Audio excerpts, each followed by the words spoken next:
I'm getting married next summer, and how do I deal with the guilt of past porn, as I go into this amazing relationship? How old are you? I am 20 years old. 20 years old. Yes, sir. Tell me more about your question. Well, about dealing with guilt. I'm a very guilt-heavy person.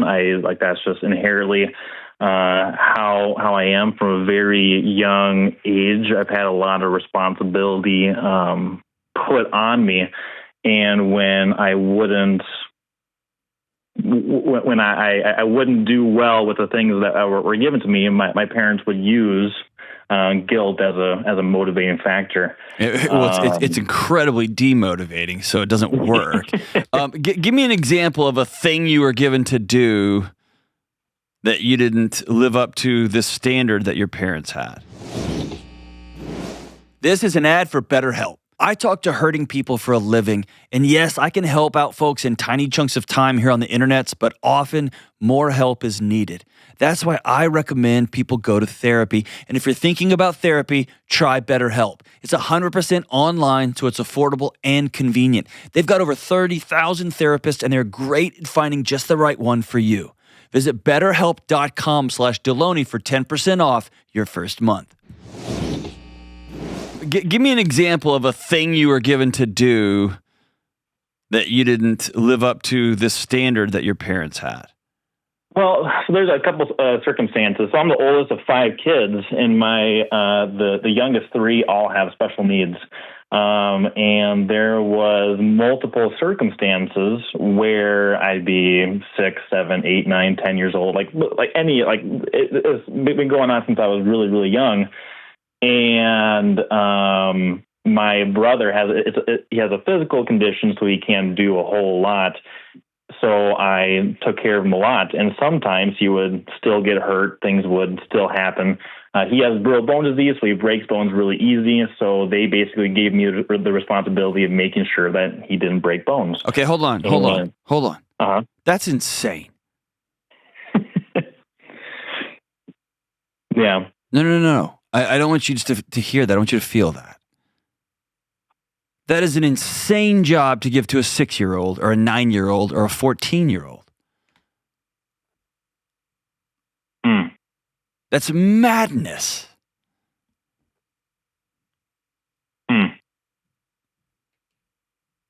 It's madness. It's madness. It was similar too. So one of my brothers has brittle bone disease, so he breaks bones really easy. And the other 2, my parents adopted. The youngest 2 have FASD. And it was we were all homeschooled growing up, and it was kind of when Dad was gone at work, which he worked a lot, to provide for 5 kids, 3 with special needs. When Dad was gone, I was expected to kind of take up the mantle there. What did that mean? I would watch over my siblings, and there was a circumstance where my brother, he actually, crazy coincidence, I guess, but he actually had a tree fall on him, the one with brittle bone disease. So it was me and everyone except for my dad was home, and my mom grabbed my brother and was able to take him to the emergency room, but I was left in the shock and awe as I was 11 at the time, with my 3 other siblings, not knowing what to do, not knowing what's even going on. When my brother when he was being taken away, it was pretty extreme. There was lots of medical stuff going on. Is he going to make it? And my siblings are thinking the exact same thing. So trying to mediate all of that as well. Well, the fact that you were put in a scary situation, or you're the oldest, you're the 11-year-old, and we got to take one kid to the ER, and I need you to step up. That's not a crazy thing, right? Because the circumstances was crazy, right? Exactly. Yeah. But the fact that you're 20, almost a decade later, And as you're telling the story, I can hear it replaying in your body, in your nervous system. Mm-hmm. Mm-hmm. That tells me an important piece was left out. And that is, you were an 11-year-old not holding things together. You were an 11-year-old who was all alone. Mm. Yeah. Not just alone for a couple of hours while dad got home, but an 11-year-old who was going to be judged for what you did while mom was gone. And why did you let this happen to brother? And why did you have 2 adopted siblings with special needs? Why didn't you fill in the blank? With no attention to walking in the door and hugging the 11-year-old first and saying, thank God you stepped up. I knew I could count on you. Mm-hmm. Right? Yeah. Yeah. I've had situations where I had to leave. You know what? I'll tell you the other night. This happened the other night. I have a 15-year-old, who's a couple of years older than you were, and a 9-year-old. And my wife came in at 11 o'clock and said, I got to go to the ER right now. This is just a month ago. I left a note for both of them, and I drove my wife to the ER. And when I got home, the first thing I did was not say, oh my gosh, why are there clothes on the floor? Or the first thing I did, and again, I'm not a perfect parent. The first thing I did was I walked in, I hugged my son, I hugged my daughter and said, thank you guys for stepping up. You get what I'm saying? Yeah, absolutely. And why am I pointing back to all of this stuff? You're not dealing with guilt, you're dealing with shame. Because guilt says I did something that violates my values. Right? Yeah. I looked at pornography. I don't want to be that guy, but I looked at it. Shame is so guilt is I did a bad thing, right? Whatever. Mm-hmm. That's just, I don't like using that kind of word, but I did a bad thing. Mm-hmm. Shame is I am a bad thing. Yeah, that makes sense. You work through guilt by not doing that thing again. Guilt is a good thing. It's a good emotion. It's not something we should run and hide from. It tells us the truth. We violated something. We did a thing that is against our core values. I'm glad that I have guilt. It's a good alarm system for me.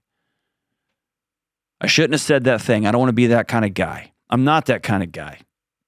I shouldn't have had those thoughts. I shouldn't have looked at that on the internet. I shouldn't have hit that guy in the parking lot, right? Mm-hmm. Guilt is a good thing. Shame is an identity. Well, and I remember very early, me and my brother with brittle bone disease, actually. Now that we're kind of becoming adults, we're able to have those kind of more in-depth conversations together. And both of us have struggled. That's been our turn to from a very, I remember doing, being involved in that when I was 6 or 7. Yes. And I remember I didn't want to talk to my dad about it because I knew that he would be exhausted and more than likely flip out. So I went and talked to my mom, who was a very, very loving woman. But both of us remember it exactly the same.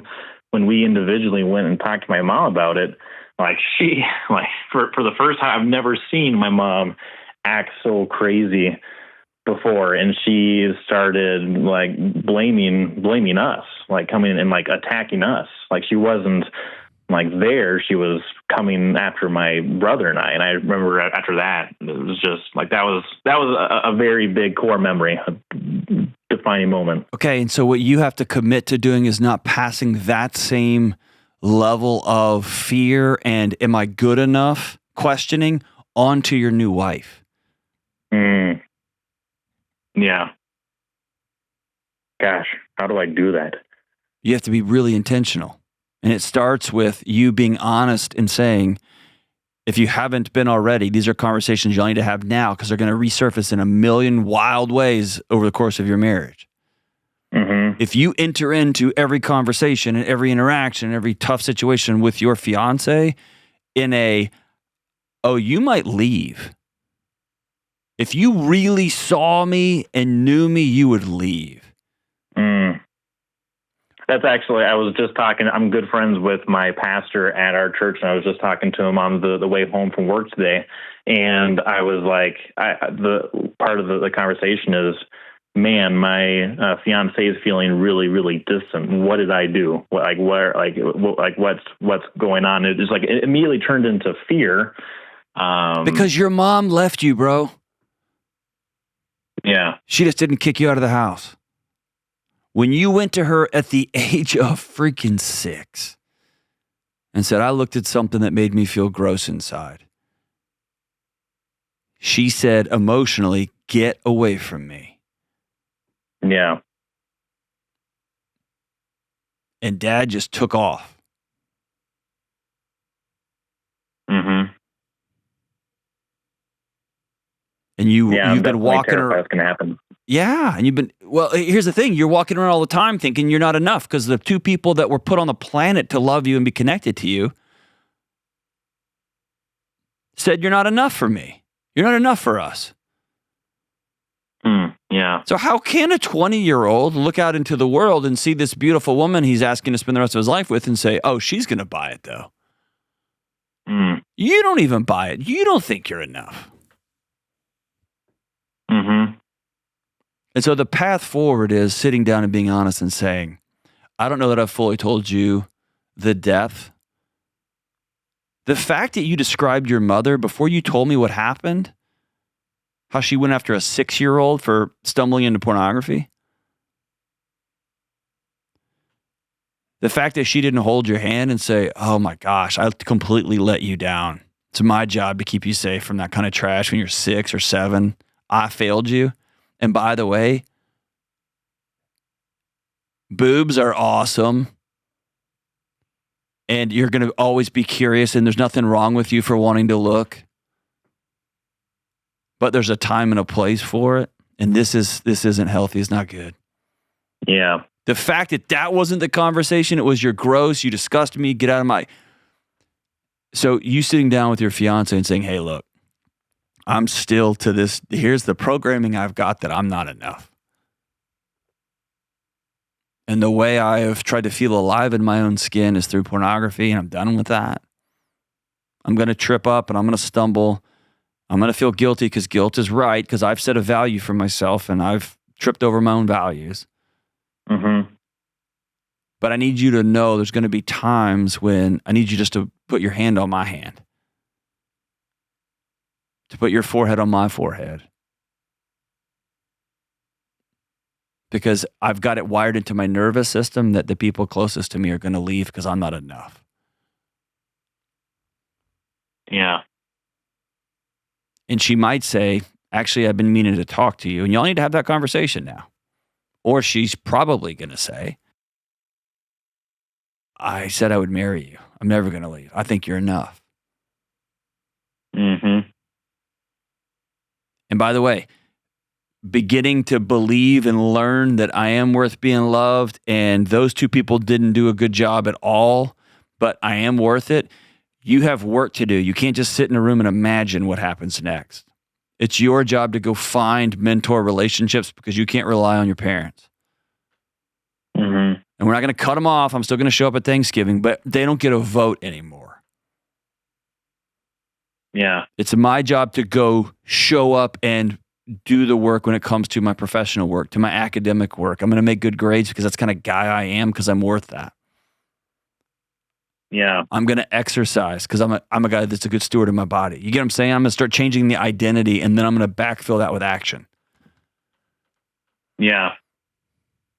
I'm going to seek vitality in life. I'm not just going to sit at home feeling dead in my own skin. Every time my partner gets up, my fiance gets up to go to the bathroom, I'm going to feel like, what did I do? What's wrong? Does she not like me anymore? Oh my gosh, what's happening? And the way I can shut that voice off is with pornography or is with the drink. Mm-hmm. Right? Mm-hmm. Yeah. That has to be your path moving forward. But all that's going to start with a full transparency with her. Hey, I've never told you about what really the weight I've had to carry. My dad looked at me and put me in charge of his special needs children and made it my responsibility at 9, at 11, that if something happened to them, that was my fault. It's madness. Madness. When my mom used to leave and have to rush one of my siblings to the emergency room, I got graded on my performance, not hugged with gratitude. It's madness. I'm sorry that you've had to endure that. You get to decide what kind of man you're going to become next. And the challenge for you is those two people, the two people that were supposed to be ride or die for you, weren't.